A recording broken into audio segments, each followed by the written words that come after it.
మనసు పొంది జీవించాడు. ఏం పొందుకున్నాడు?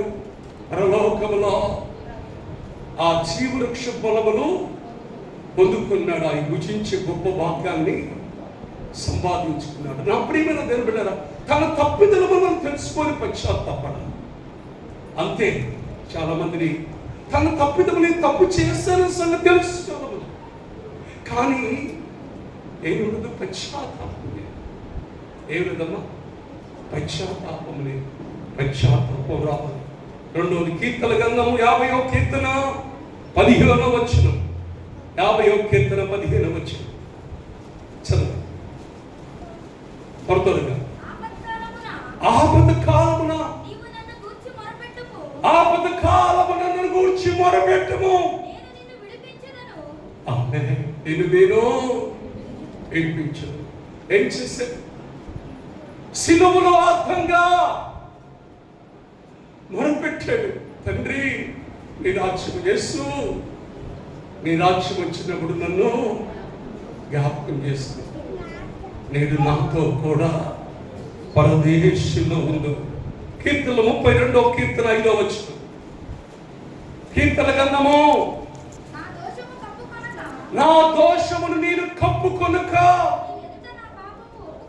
నీ ఎదుట నా పాపము ఒప్పుకుంటుని, యెహోవా సన్నిధిని నా అతిక్రమము నేను ఒప్పుకొందును.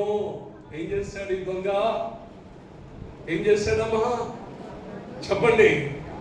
తను చేసిన బాల్యము నుంచి చేసిన తన ఘోరమైన పాపములన్నీ ఆ దొంగతో మనం చేసిన పాపములకి, మనం చేసిన శిక్షలకు, మనం చేసిన తప్పులకి ఈ శిక్ష కాదు, ఇంకెక్కువ వేసినందుకోసం తన తప్పులన్నీ, తన అతిక్రమణాన్ని ఒప్పుకున్నాడు. గట్టిగా చెబుతామా? యోహాను సువార్త 14:3 వచనం త్వరగా చదువుదాం. నేను వెళ్ళి మీకు స్థలము సిద్ధపరచుదును, నేనుండే స్థలములో మీరు ఉండులాగున మరలా వచ్చి నా యొద్ద నుండుటకు మిమ్మల్ని తీసుకొని పోదును. ఎవరు తీసుకుని పోయాడు? యేసయ్యతో పాటు ఆ సిలువలో ఉన్న నాతో కూడా నీవు పరదేశంలో. మరి మనం యేసయ్య కోసం సిద్ధపడేవాడు. గట్టిగా కదా, మీరు యేసయ్య రాగానే ఇప్పుడు నేను ఆయన నుండి స్థలములో మనము కూడా ఉండడానికి సిద్ధపరచునుగాక. ఆదికాండం 1వ అధ్యాయం 15-16 వచనం చదువుదాం. ఆదికాండము, భూమి మీద ఎరిగించుటకును అది ఆకాశ విశాలమందు జ్యోతులై ఉండునుగా కానీ పలికెను. ఆ ప్రకారమైన దేవుడు ఆ 2 గొప్ప జ్యోతులను, అనగా పగటిని వెళ్ళటానికి పెద్ద జ్యోతిని, రాత్రి వెలుగును చిన్న జ్యోతిని నక్షత్రములను చేశాను. సారీ అమ్మా, 1 తిమోతి చదవాల్సిన వారు ఆదికాండం చదివాం. సారీ అండి. 1 తిమోతి 1వ అధ్యాయం 15-16. చుండి పాపులను రక్షించుటకు క్రీస్తు యేసు లోకమునకు వచ్చునని వాక్యము నమ్మదగినది, పూర్ణ అంగీకారమునకు యోగ్యమైనది. అవునా? ఇప్పుడు ఎవరు? యేసు ప్రభు వచ్చింది దేనికోసం? ఎవరి కోసం?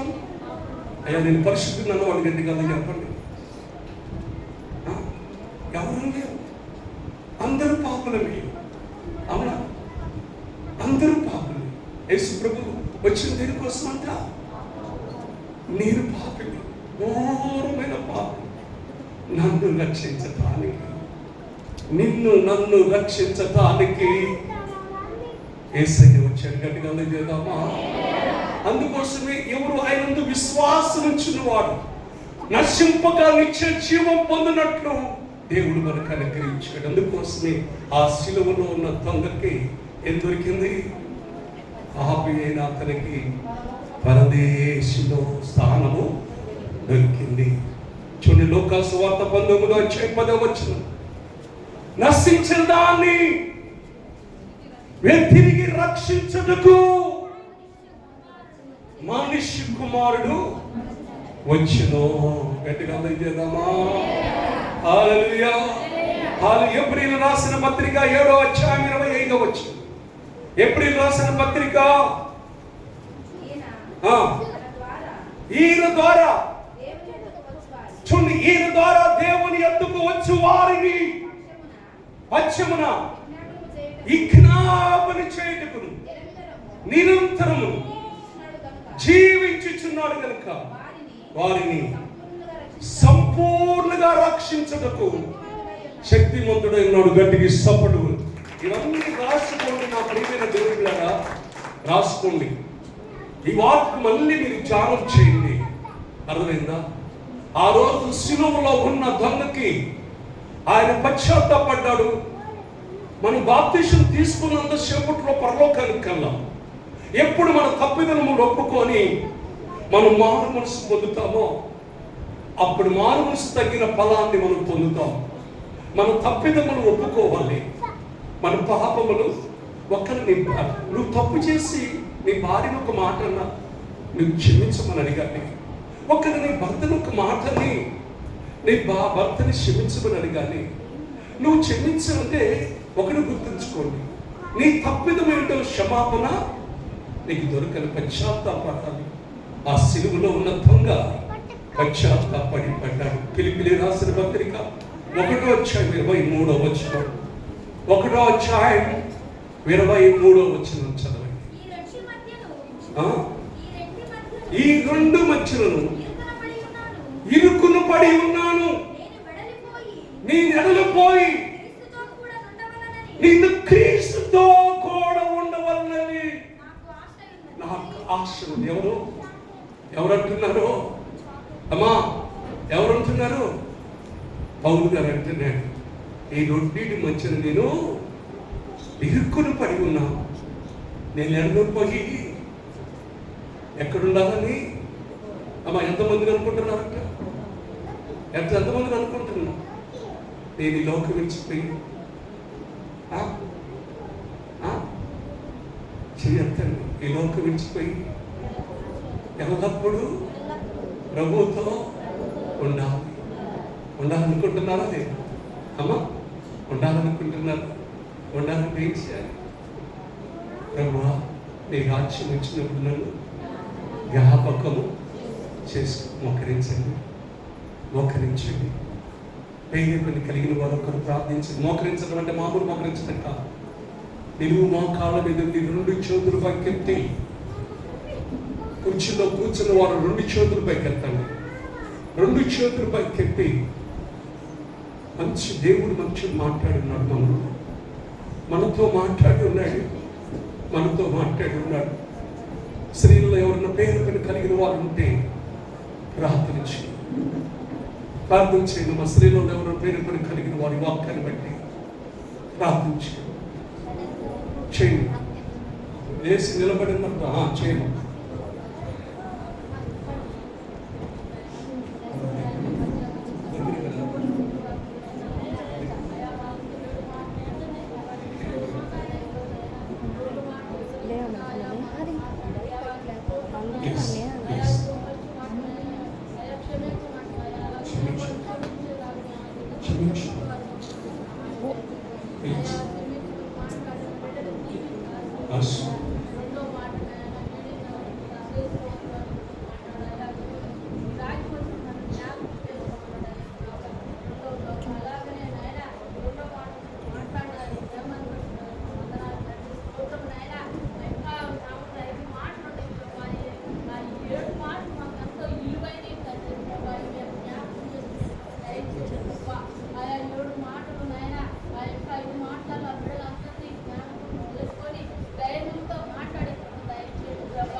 ఆమేన్.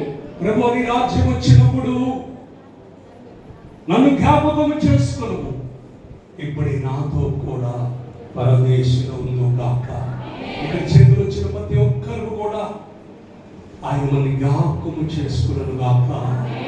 ఆయన రాజ్యం వచ్చినప్పుడు ఆయన రాజ్యంలో మనం అందరము మన పిల్లలతో కుటుంబంతో సహా ఉందము గాక. ఈ మాకు వచ్చి వందనాలు దేవుడు దీవించును గాక. ఓకే, ఇప్పుడు ఇక మూడో మాట ప్రశాంతి. మూడో మాట ప్రశాంతి. అమ్మా కొద్ది వాటర్ ఇవ్వండి అందరికి.